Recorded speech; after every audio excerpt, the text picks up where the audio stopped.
Hello and welcome to episode 378 of AvTalk. I am Ian Petchnick, here as always with Jason Rabinowitz. Hello, Ian. How are you?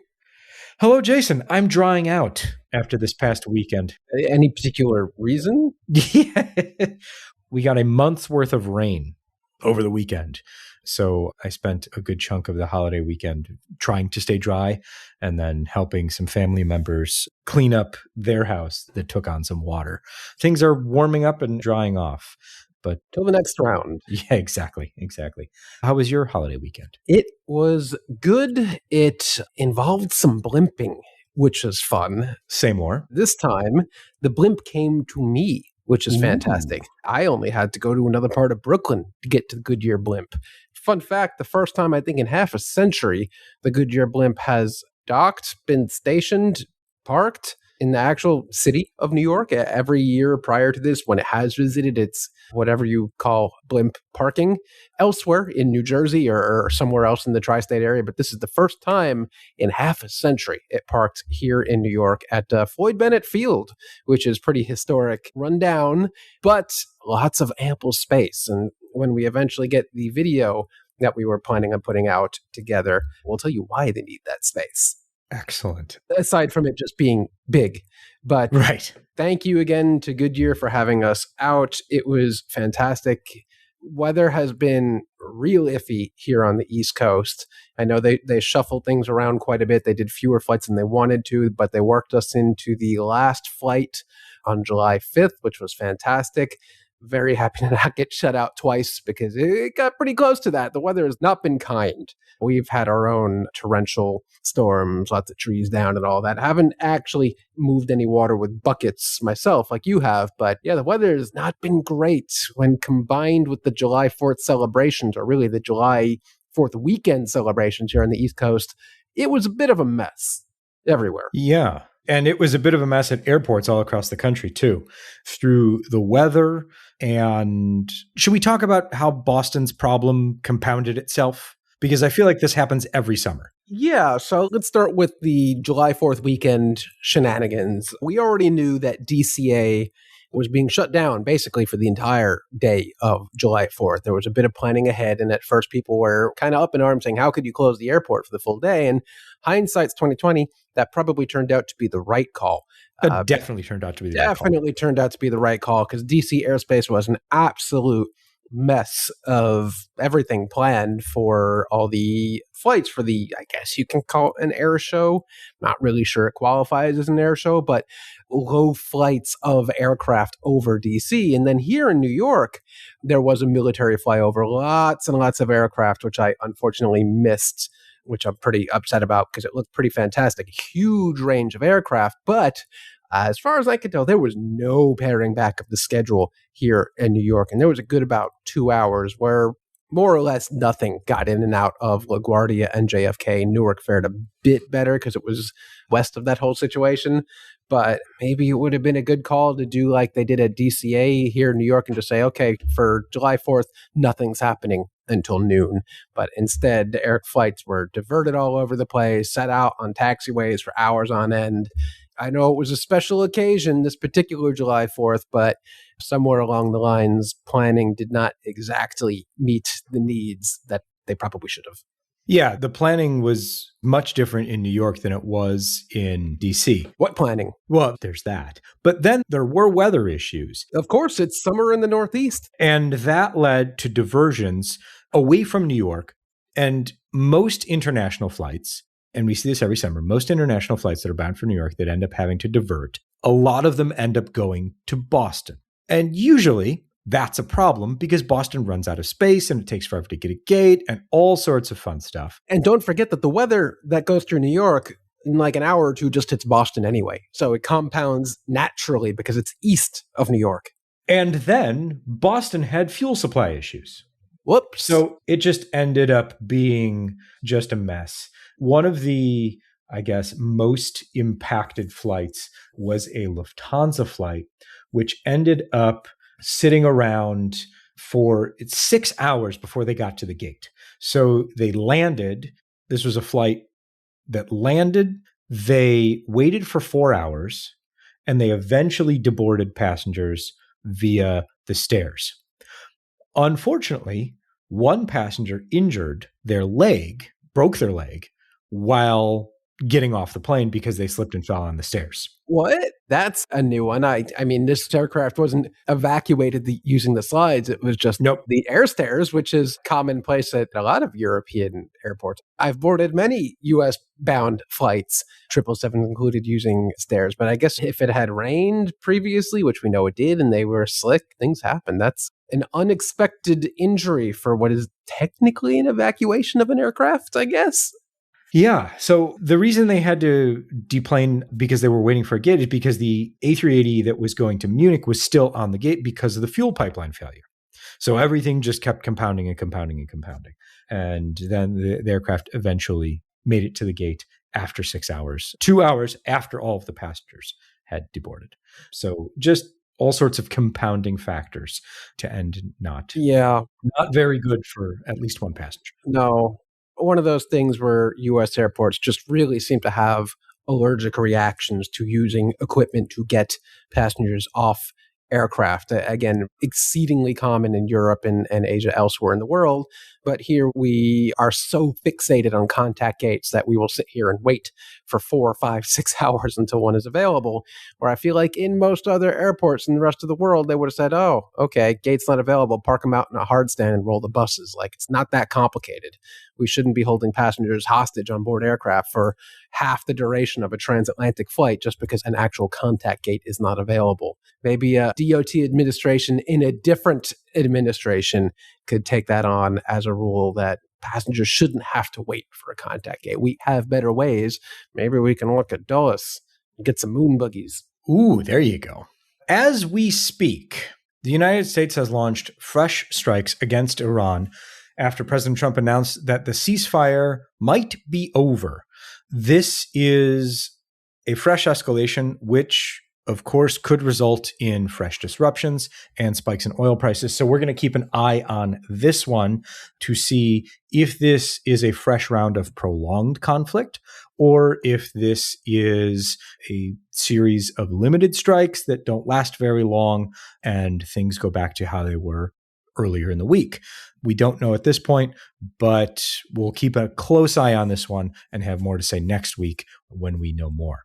Yeah, hopefully, there's no point in saying hopefully because whatever happens is going to happen. But the price of jet fuel has, I'm going to say, stabilized at a little bit higher than it was before the start of this conflict. Not that you're going to see that in a reduction of prices or anything, as we talked about before, but really feels like we're due for another sharp spike in the upward direction. But this situation is completely unpredictable. So who knows? Whatever's going to happen, happens. We'll know more next week, hopefully. A K2 Airways cargo 737-400 crashed off the coast of Pakistan yesterday on the 7th of July. The search is ongoing for the 5 crew members that were aboard the flight from Sharjah to Karachi. This aircraft had gone to the UAE for maintenance and then now was returning to Pakistan. The preliminary ADSB and the granular data that we've been able to process and take a look at shows a sharp descent followed by an even sharper ascent, followed by a near vertical descent where from about 36,000 feet. And the last position that we recorded was 1,100 feet. And the aircraft was reporting a vertical rate of negative 22,400 feet per minute at that point. So wreckage from the aircraft has been found about 53 nautical miles south of Ormara in Pakistan. The search continues for those 5 missing crew members, however, at this time. Looking at the data, this was, I think, safe to say, a powered descent. Aircraft that generally don't have engine power, generally don't fall that fast. What's interesting to me is the initial descent includes a turn to the right. So wings go from straight and level at about 35,000 feet to descending, increasing speed, and turning to the right. And as the aircraft makes almost a 180-degree turn, the aircraft then starts beginning to ascend and the track stabilizes. So the wings come back level The aircraft descends all the way back up to about 36,600 feet or so, and then from there descends precipitously all the way down to 1,100 feet where we receive the last position. Hopefully the flight data recorder and the cockpit voice recorder are recovered quickly so that investigators can begin their work. Yeah, don't know much more beyond that, but thankfully, like you said, Ian, they have found the wreckage, so the recorders can't be far, though they can be quite deep in that area. So hopefully the pingers are working on that. They're able to recover them and get data off them and find out what happened. This was a 29-year-old 737-400, by the way, so not a new aircraft in any means, but there are, I think, still plenty of these 737-400s working freight operations out there still. So it's not that rare an aircraft, but you're not going to find one in commercial passenger service, as far as I know. That's an interesting question, Jason. No, generally, well, there are a couple that are still in 737-400s that are still in commercial passenger service. And there's one here in the U.S. Is there? Yes. Eastern Air Express operates a 737-400. Really? Huh. Yeah, you do. Nolan Orr has a few. Most of them are operating for cargo, but there are a smattering of active 737-400s. This particular aircraft first flew with Aeroflot in 1999 and then went over to Garuda Indonesia in 2004. 2012 is when it was converted from passenger aircraft to a freighter. Then it was operated by TNT Airways on behalf of DHL and FedEx at varying times, and then ASL Airlines before it made its way in 2024 over to K2. So we will know more, hopefully, in the near future about the success of the search for the flight data recorder and the cockpit voice recorder, and we will keep following this story very closely. Private equity firm Castlelake and EasyJet have agreed in principle to a $7.3 billion takeover bid. This puts Castlelake in the driver's seat as far as offering £6.90 per share for EasyJet, and they have until the 3rd of August to finalize their bid. This would see Castlelake take 49% of a new joint venture between Castlelake and a few other people, because those people are Irish citizens. Because in order to get EU approval for this plan, they need to have 51% EU ownership. So Castlelake, being a US private equity firm, would not qualify. So one of the people there is former EasyJet chief, and they have that plan in place. That's what they say they want to do. But in a twist, and something that I think makes very good sense, because I've been trying to figure out why Castlelake wants EasyJet. Analysts Bernstein say the likely endgame is that Castlelake ends up owning the aircraft, because remember, Castlelake has a huge, huge aircraft portfolio. They're a lessor. They end up owning the aircraft and selling everything else off piecemeal. The slots, gates, the holiday package portion of EasyJet, things like that. And then those aircraft end up getting placed with European legacy carriers. That seems plausible to me. Yeah, doesn't mean we have to like it. In fact, I hate it. Having flown EasyJet one time, I quite enjoyed my experience. It was indistinguishable, I think, from BA as one of those legacy airlines you just mentioned. I think it was actually better in some ways, not as good in some ways, but better in other ways. And it's going to suck to lose an alternative, especially in the UK. There aren't exactly a ton of airlines in the UK, but it was a viable, very good, very reliable, pleasant experience. And to have private equity come in and functionally dismantle the airline, that sucks. That sucks for consumers. And there's no, as far as passengers are concerned, there's nothing positive about this, unless, Ian, you see something that I don't. If you are the management group of another low-cost carrier in Europe, then it looks pretty good. Yes, if you are management in Ryanair, this is fantastic news. Unfortunately, you can't use any of these aircraft because they're A320 family. You wouldn't be caught dead buying an Airbus family aircraft. No, I'm talking about from a competition perspective. Oh, from a competition point of view, this is fantastic news for them. But as a passenger, anytime competition is eliminated, it is not good for anyone except the competition. This is not great. I hope that this doesn't end up in a scenario where EasyJet is truly parted out for every asset, including its slots, its gates. Who knows about its employees? They're probably going to be not looking too great in this either. But EasyJet it's been a rough couple of years for it, hasn't it? Yeah, I mean, they're not in terrible shape. No. But the offer does seem attractive to the board. So I'm interested to see, and again, there has been no formal bid submitted. Castlelake has until the 3rd of August to submit a formal bid that can then be taken to EasyJet shareholders. And EasyJet shareholders would still have to vote on this to see if it moves through. So we don't know what the format of the final bid, if there is one, will even look like. But this is something that aviation company analysts are warning about. And I think it's worth, discussing in this point, because Castlelake isn't an airline owner. They own a large portion of SAS in order to sell it. They're not interested in managing it. They want to have that as a financing mechanism so that they can then sell it to Air France KLM, which they're building towards. So I think with Castlelake coming in and saying, well, we want to own the airline, that makes me a little suspicious.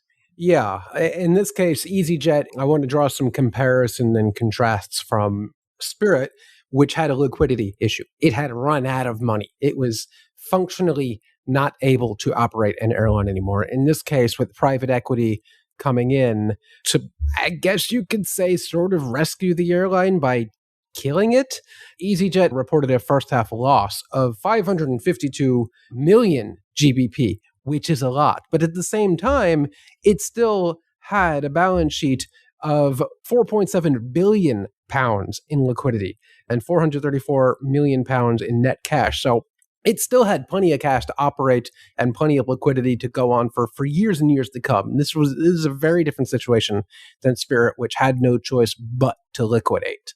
I would hate to see the shareholders of EasyJet come in here and part out the airline instead of trying to reinvigorate the airline to turn the losses around. But they may be taking the easy way out here, and we're going to be down a major low-cost airline. Yeah. Well, we'll see roughly a month from now where we stand on Castlelake's bid, if they put one in, or where we go from here. In the order book for June, undisclosed airlines had another banner month. Jason, how many aircraft are currently undisclosed for the month of June for Airbus orders? Well, in one single order on June 30th, so right up at the end of the month, an order from undisclosed airlines for 16 320neo and 24 321neo was placed. That's a spicy order. There were some other one-offs. I think there were a couple, I would say, top-up orders, most likely, that are also undisclosed. Let's see. There were 2 A320neo and 2 A321neo. Can we stop saying Neo now? No one's ordering CEOs. I'm just going to say 320 and 321. Sure. But maybe we'll see these disclosed at an air show called Farnborough coming up soon. I would expect that. I expect us to talk a little more about Farnborough right about now. How about right now? Exactly. We had a chance to sit down with the director of operations at Farnborough International, Ben Gleenson. He is the person who's responsible for the team that makes sure the air show, and when I say air show, I mean the entire event, both the actual flying display air show, as well as everything down to do the toilets work. He's in charge of making sure all of that goes off without a hitch. No big deal. No big deal. So we had a chance to sit down with him this week to learn more about what it takes to make that show work and some of the interesting things that you will see at this year's show coming up in just a few weeks. So we're going to take a quick break, and when we come back, we'll chat with Ben Gleenson. Stay with us.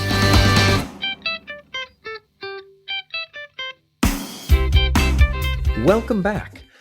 In the run-up to this year's Farnborough Airshow, we thought that it would be great to sit down with someone who has intimate knowledge about what it takes to put this show together. And so today, I'm thrilled to welcome Ben Gleenson, who is the Director of Operations at Farnborough International, to tell us a little bit more about what it takes to make one of the world's largest air shows run smooth as can be each and every biennial. So, Ben, thank you so much for joining us. Hello. Yes, great to be with you today. I am in awe every year about how well everything comes together between thousands of people, all of the different venues, and then throw on top of that one of the world's largest flying displays of commercial defense. We're getting into UCAVs and AvTalks this time around. So let's start with, what is your role at Farnborough? So, my role here at Farnborough is as the Director of Operations. Farnborough is known for the air show, but we're more than just the air show. We are also a year-round exhibition and conference venue here. So my role is to keep that running for our business. We're also now film studios as well. We do some various smaller productions here at Farnborough as well. So, behind the scenes, there's lots of other things that happen here. But the big jewel in the crown, so to speak, is the air show that we do once every 2 years. And it's my role to oversee all of the operations for the event. And that is both from a ground-based approach and also for everything that goes on in the air as well. And what does that look like in the run-up to the air show? When do you start planning for this year's show, which is coming up in the next few weeks? And walk us through the various stages from we know we have to start planning for the air show to it starts today. So the air show itself, it sounds a bit crazy, but we start planning it normally about 2.5 years ahead. So we're already actually well into the planning for the next air show that will happen in 2 years' time in 2028. So it's a 2.5 year process, and we're now just less than 2 weeks away at this point from this year's. With the Farnborough Airshow, many know it for the actual air display and the airshow side of it, but the trade exhibition part of it is the core part of it. It's one of the largest temporary exhibition venues that is created, as far as we're aware, anywhere in the world. We build over 70,000 square meters of temporary structures across the site. And the actual site itself that we occupy is over 500,000 square meters. So put that into perspective, that's 78 football pitches is what we take up across the whole site. So it's a huge undertaking. I've got a huge team working on it alongside me to deliver the great event that it is.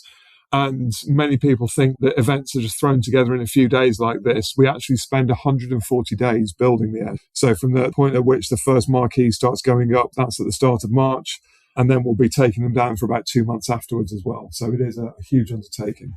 And as you're putting all of these things together, how do the pieces come together when you have Airbus and Boeing and Embraer and all these OEMs, and then you have suppliers, different manufacturers? How does that all come together? And I assume everybody wants the most space possible for their aircraft. And how do you navigate that situation? We're very lucky, and the natural geography of the site has evolved over many years, and we've got a dedicated exhibition space that enables a lot of that supply chain to be occupied in. And then all of the large players, such as you mentioned, with Airbus and Boeing and Embraer, all of those people have their own large pavilions as well, pretty much in the same established locations from show to show. And especially for Boeing and Airbus, in locations where they can have their aircraft immediately beside where their chalets and exhibit pavilions are as well.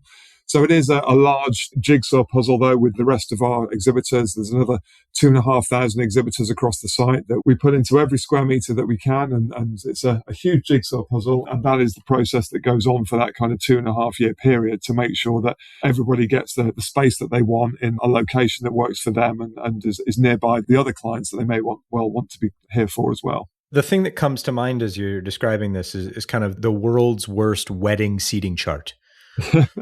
Yes. Trying to figure out who can we put this company next to this company, how much space do they need, and things like that. That's exactly it. It is the world's most challenging seating plan, I think, from that perspective. And obviously with global geopolitical situation as well, we do have to be cautious with that and take that into consideration as well when it is such an international show too. Absolutely. For the actual show operations, what is your team doing once visitors start to arrive, once aircraft are starting to arrive? What does it take to actually run the show? So I've got a team of 18 permanent staff here that are doing everything that's needed to keep everything ticking along and running on site. We've then got an extended team of temporary staff, which scales up to about another 30 people that are here doing that immediate operational role across the site. We've then got numerous other suppliers doing visitor management and other key services for us to assist with that. I think the week before the show, which we call Validation Week, is where we get a lot of validation flights that are coming in. And those validation flights are there for us to show to the CAA and the MAA that those displays are fit for purpose here over the airspace at Farnborough. So I've got a team that are focusing on that, as well as a team focused on the ground as well, who are looking at all of the arrivals, scheduling which aircraft need to come in when, because again, it's a bit of a jigsaw puzzle because we've only got a certain amount of hard standing across the site. So we have to schedule those arrivals, obviously, to get some of the smaller aircraft in behind the bigger ones. Some of them then have to be towed out to then display at the various points during the show as well. So that's yet another jigsaw puzzle that we have to make sure all the parts fit. And then we get to the open part of the show where we've got the visitors coming in. And then we've got a whole team in our show control office that are focusing on that crowd safety and visitor management, making sure that all of the gates are flowing, there's no delays, that everything is being managed safely, that the catering is all there, ready to go, all the toilets are open, all of those details behind the scenes that people take for granted, that we've got people dedicated to make sure are happening in a timely fashion. What are some of the things you mentioned? Catering and toilets, obviously extremely important. What are some of the other things that visitors might not necessarily see that without those things, the show just doesn't go on? So from a flight operations perspective, we've got some really good bits of kit that operate behind the scenes. So we've got some very high-tech drone detection equipment. Obviously, over an airfield, it's a key risk is any drone infringements that potentially could be. So we have a system deployed that's constantly looking at that. We've then also got other aircraft tracking systems. So one of the challenges that we do have here at Farnborough, and one that has been exacerbated after the incident at the Farnborough Airshow nearly a decade ago, and one of the pieces that's doing that is our aircraft tracking, where every aircraft that goes up, we track to the nearest meter in terms of where they are, in terms of their height and positioning over the airfield, so that we can make sure they're displaying safely and within the confines of the airspace that we have. Obviously, with the Farnborough airspace here and not being too far away from Heathrow, it is a very controlled and busy part of the UK airspace. That's fascinating.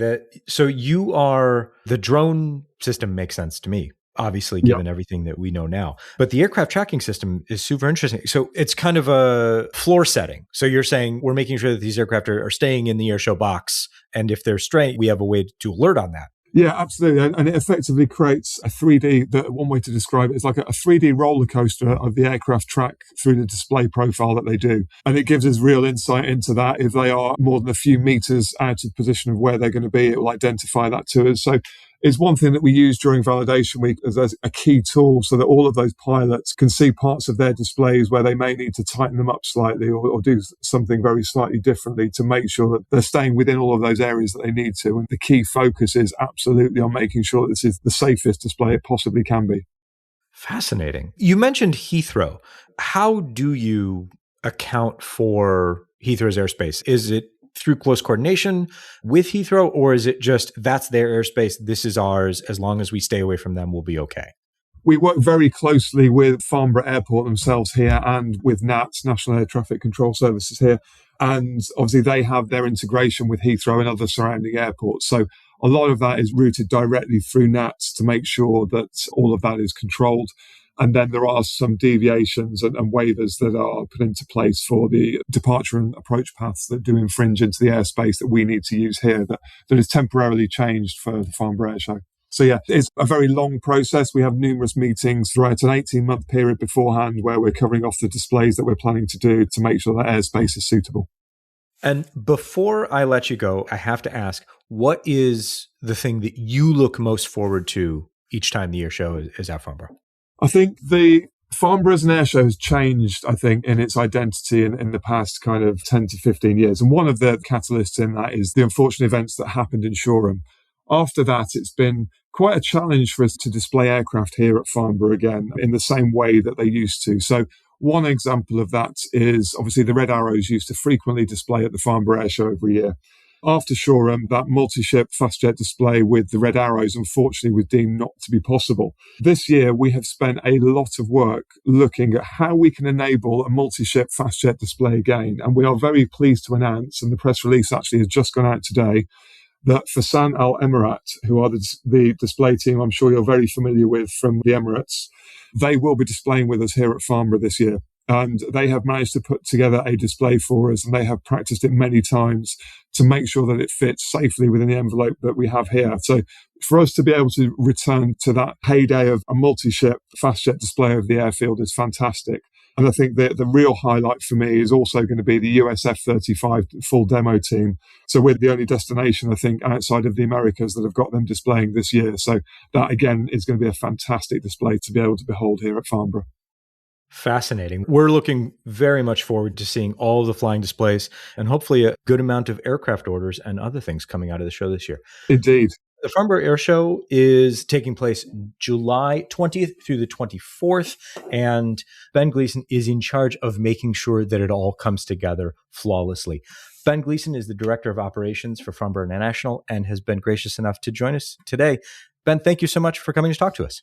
Thank you indeed. Can I just add one more item, if I may, is that Absolutely. The show is open from the 20th to the 24th. So it is a trade show for the first few days, but on the 24th, we have a day called Pioneers of Tomorrow, and that is a fully open to the public day. So we encourage all members of the public to attend on that day. So if your listeners, anyone that would like to come along, Friday the 24th of July is the day.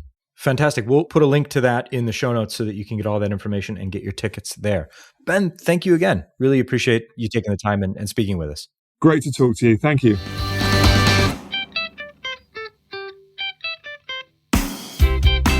Welcome back. Jason, we've got a lot to look forward to in the next couple of weeks as the show gets going. We do. I expect all of those undisclosed orders we've talked about over the last few months to suddenly be disclosed, and we will be delighted by some, confused by others, and maybe we'll see them delivered in a couple years or decade or so with Airbus's backlog.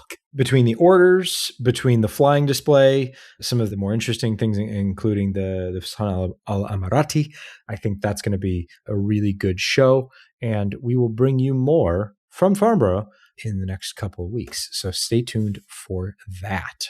Jason, a new report is out by the French government, or a French senator who has long been investigating French airspace, air traffic. It seems to be the thing that he is most interested in. Everyone's got to have their thing. Yeah, exactly. A new report is out warning that French air traffic controls, the worst in Europe, and it's going to get worse faster as controllers retire.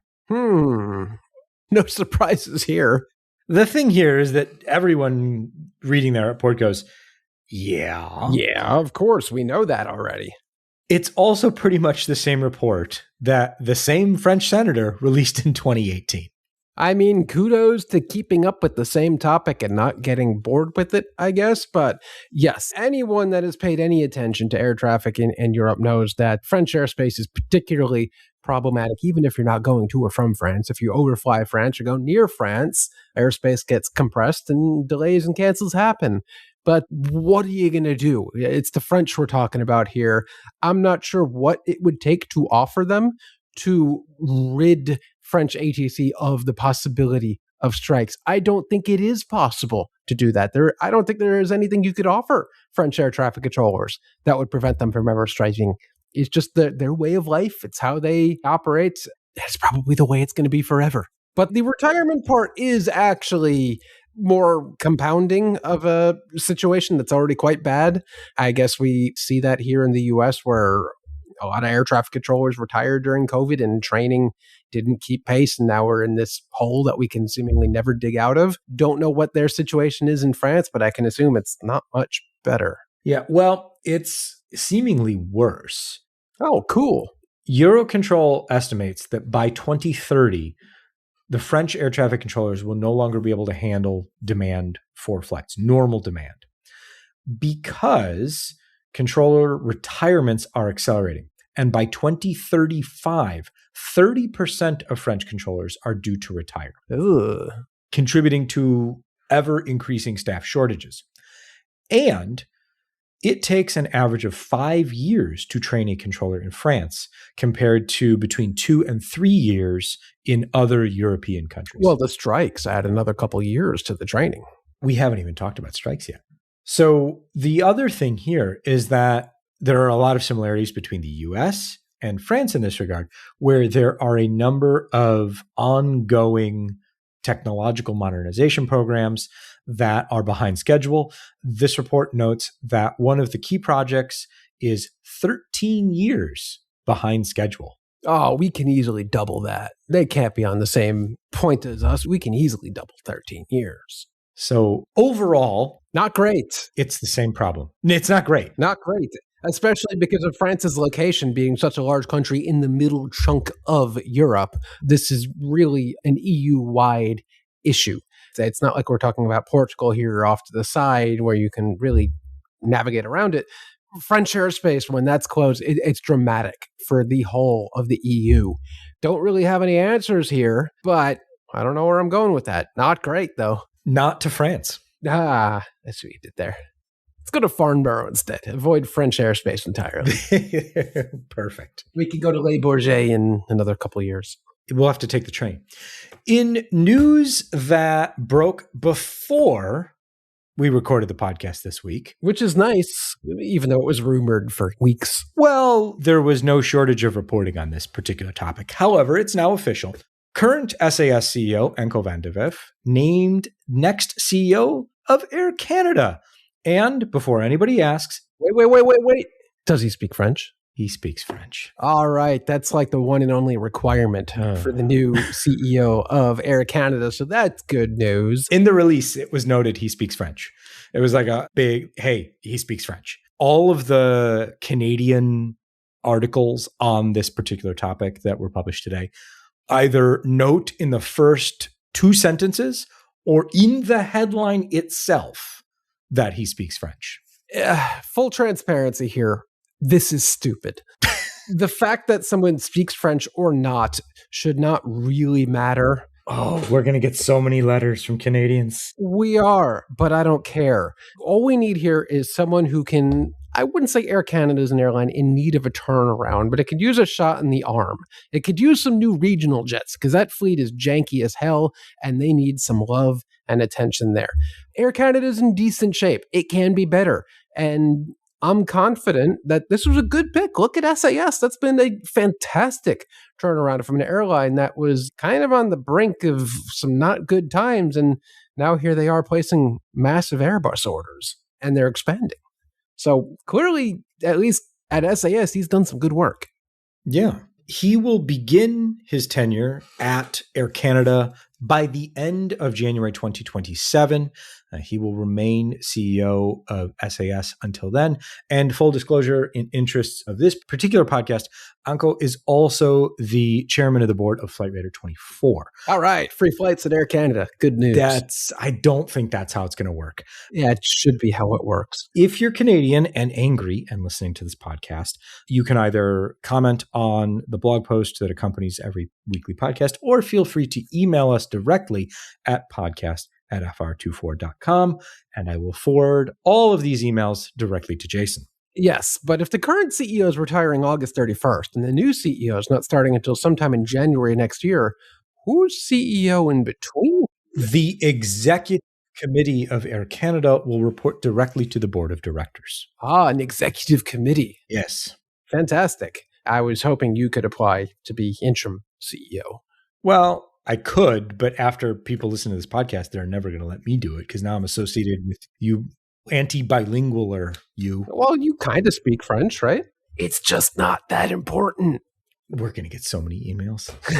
Let's go to India, where digging into some data for the first half of the year on SpiceJet, I did not realize how badly that airline is hurting. No, we were too focused on the implosion of Indigo in that kind of self-imposed disaster, which I think is getting better. But SpiceJet, I haven't heard anything about what's going on with them in a long time. Kind of forgot they were a thing. Yeah, they've been returning aircraft here and there. They've been cutting routes here and there. And so figured it was good to look at it with a first half of 2026 lens. In January, they operated more than 5,000 flights. Hey, that's a lot of flights. What's the problem? By May, they were just under 3,000, 2,800 and change. That's a big drop. And in June, they operated just over 2,000 flights. Yikes. According to planespotters.net, they've got a whole 9 737s in operation right now, a smattering of 700s, 800s, 900ER, and MAX 8, and parked 20 737s. Not a sign of a healthy airline. Anytime you see that kind of smattering of different fleet types and more parked aircraft than in-service aircraft. And they've got 2 -8 Q400s, which is a thing, but also 22 parked -8 Q400s, which is not good. This airline has somehow gone from 145 aircraft operating to 11. This really, really went under the radar, and I'm actually quite shocked to be learning this in the moment. I do what I can, Jason. I do what I can. Yeah. They currently have 44 aircraft in the fleet, 25% of which are active. They have 11 active aircraft and continuing to shrink, though they are saying that they will wet lease capacity for the summer season. From Air Baltic, of course. I don't understand India, at least in the regard of commercial aviation. Nothing makes sense there. There is basically unlimited demand for domestic travel air travel within India. But it seems like nobody can make it work, whether you're talking about Indigo with broken planes, whatever's happening to SpiceJet. A couple of airlines that have come and gone, whether it's Jet Airways or a couple of the others that were kind of screwed by Pratt & Whitney, or in Air India itself and its privatization, that has not gone well. You would think somebody would be able to crack the formula on how to be successful in India with so much demand, but nope. We'll see if we're talking about SpiceJet at the end of the year, for good or for ill. I just was really surprised how poorly they are doing right now. On the flip side of things, Syrian Airlines has launched the first flight from Syria to Western Europe in more than a decade. The aircraft is operated by Heston Airlines, but it is in Syrian Airlines livery, and they are operating their first flight from Damascus to Amsterdam. So good for them to see that. Yeah, that's good news. Civil aviation there is rebuilding. And this is the first of a few different planned routes by both Syrian Airlines and other airlines operating to Syria. The first international flight to Europe from Syria was to, I think, Bulgaria. I need to double check that, but they're currently expanding. And so we're going to start to see more flights into Western Europe. The old Syria-Bulgaria line, of course. So congratulations to them. Stepping back to India for a moment, Embraer received approval for its E190 and both the E190 E2 and E195 E2 jets. This is really big for them being Embraer, to have final and full approval for the full line. The E175 is already approved for operation in India, and a few airlines operate the E175 there. But now they have some more options, and Embraer is super excited to be able to start selling the larger and newer jets to airlines in India as well.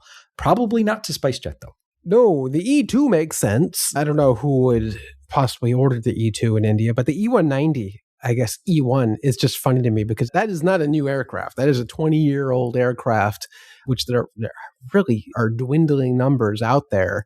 I guess somebody must want it at some point if they went through the process of getting certification in India. Just really weird that it took a couple decades beyond the point of introduction. I think JetBlue was the launch operator of the E190 in like 2002, 2004 maybe. So it's been like literally decades, but better late than never, I guess. I mean, it's still a surprisingly well-loved airplane. I don't know about loved, but well-used airplane. Yeah, I mean, don't get me wrong. I love the E190. It's a fantastic aircraft, and I'm still upset American retired its E190 fleet during COVID, even though I think they planned to do that earlier. But it's a great aircraft. Who could argue with the 2-2 layout, at least from a passenger point of view? It's fantastic. So good for India. I hope somebody other than SpiceJet orders it. Somebody will.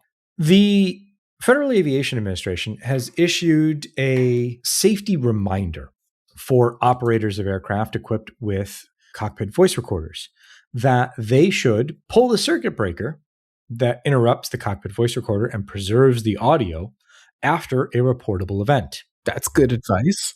Just a reminder, hey, pull that circuit breaker. Nothing mandated, no new regulations, just a SAFO that says, hey, this is what you're supposed to do, please. Please do it. Yeah, I do wonder.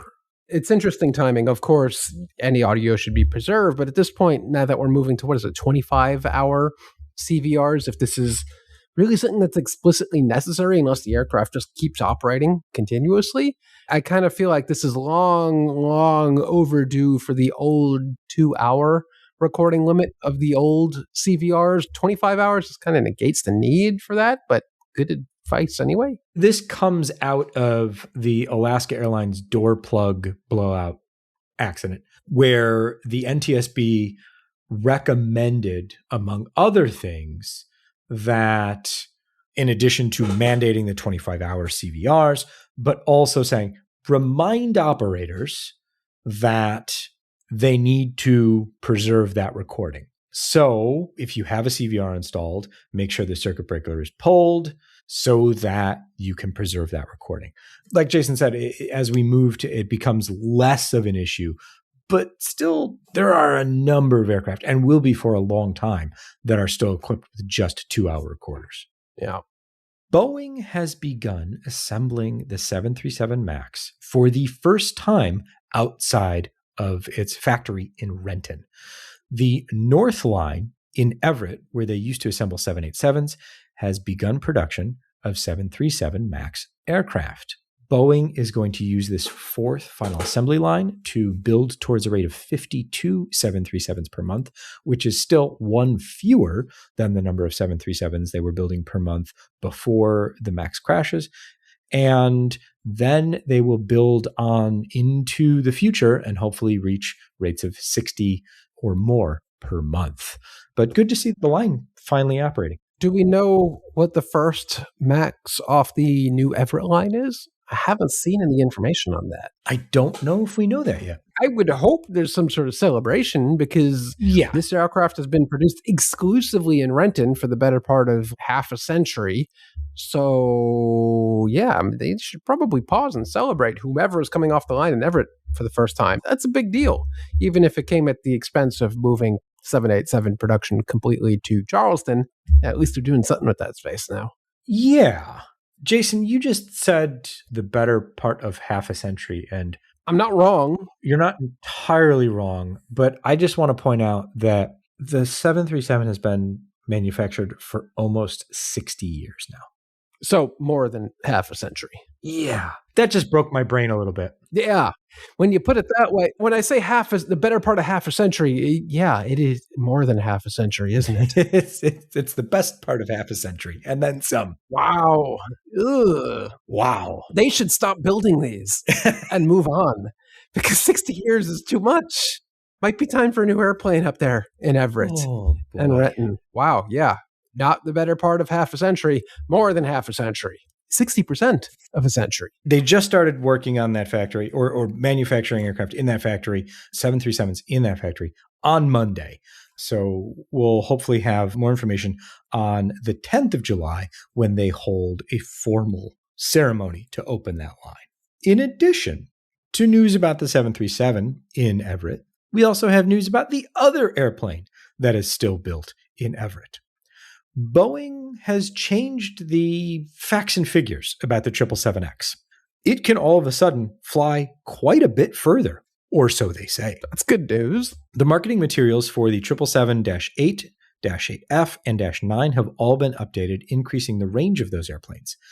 The 777-8 can now fly up to 9,500 nautical miles, which is an increase of 755 nautical miles. The 777-8F goes up to 5,000 from 4,410 nautical miles.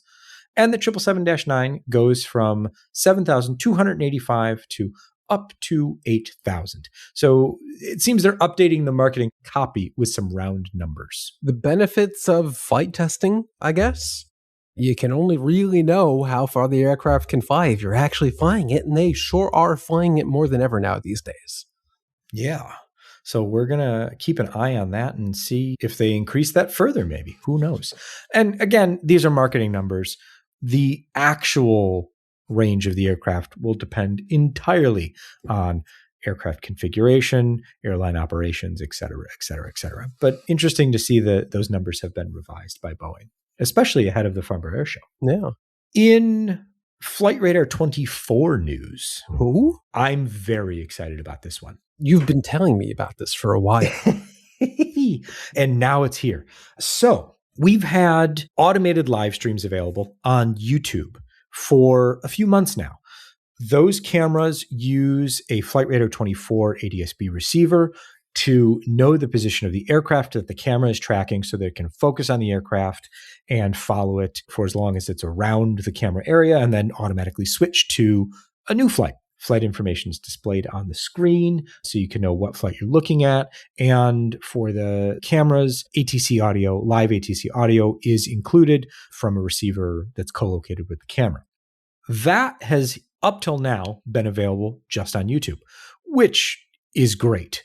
But I have wanted, since we started this project, to be able to have it on the website so that you wouldn't have to go to YouTube. You could just be on Flight Radar 24 and watch the video. And now you can. That's fantastic. For the current cameras that we have, the newest one being LaGuardia in New York, we've got New Orleans, Reno, Las Vegas, Lanzarote, and St. Martin. If you have Flight Radar 24 open and you have airport pins enabled, you can click on the airport pin and it'll have a little special camera icon letting you know that there is a live stream there. You can click on that and then it'll open the airport panel, and where you would normally see a photo of that airport, you can now click play and watch the automated live stream. You can also bump out the video onto the rest of the page and resize it however you want, move it around however you want, so that you can watch it and click on the flights and interact with those individual flights while you're watching the video.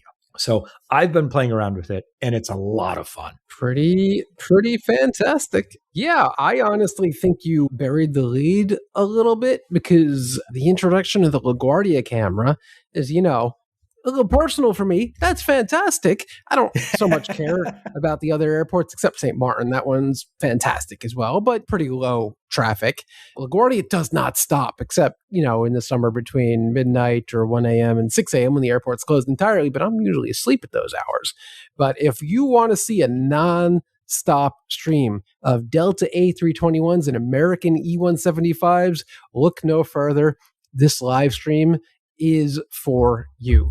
But realistically, I'm actually really impressed because I've watched the other cameras, Las Vegas and Reno, and I haven't really stuck to them. This one, I'm really impressed by. The tracking, the automated tracking of the camera, the decisions it makes on which aircraft to point at and track is really impressive. Technologically, this is all quite amazing that any of this works and that it works quite reliably. And it's fun on July 4th to watch fireworks in the background because it's got a hell of a view of Manhattan in the background. We caught a fantastic lightning strike on the LaGuardia camera. So that was really cool. Yeah. I look forward to more of these. There's another airport in Queens that I think would be a good candidate with some more interesting air traffic. There are other airports in the New York area that are of extreme interest. So stay tuned for more information on that. You'll need like 9 cameras to cover O'Hare. So. Other international airports outside the US that are going to be very interesting and should be available soon. So stay tuned for that as well. And check it out. It's only available on the website at the moment. So that you can go watch YouTube, go to the cameras and watch on YouTube anywhere you want. But the website is the only place where you can watch the integrated cameras on Flight Radar 24. It is not currently in the apps at the moment. So go check that out and let us know if there's anything that you think we should do differently. Email us at podcast@fr24.com and let us know.